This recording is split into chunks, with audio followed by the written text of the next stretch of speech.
So Prom for Pennies is in its 9th year. The very first one was at the Theater Guild, and a student brought the idea to the club for getting a bunch of prom dresses donated from local bridal shops or from people around the community, and then selling them to students for no more than $40 per dress.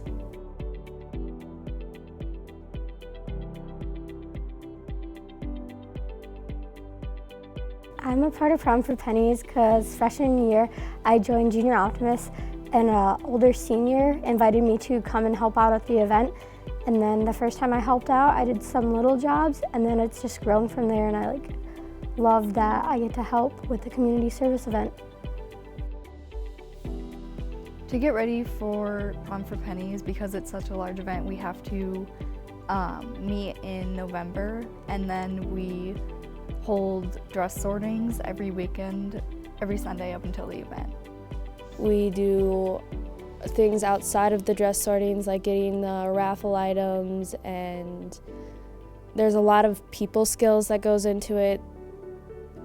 It's a really big process, but in the end it's really fun, and it turns out to be something bigger than what we expect.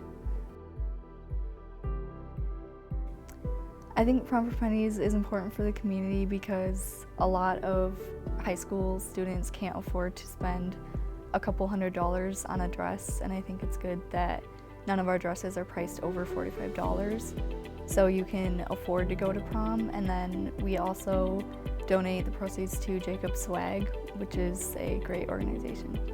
Since Prom for Pennies has started, we've raised at least $10,000 for Jacob Swag Foundation. And all their Jacob Swag uses their money to give back to the community. And one specific project that they've worked on lately is creating a mental health app. You definitely get, from the experience of being involved in these projects, you definitely get the people skills, and you get friends that you could definitely not replace. It's important for students to be involved in activities like this because it teaches them that there is a larger world out there that they can contribute to through small acts that they can do right around their community. They can start with their own backyard.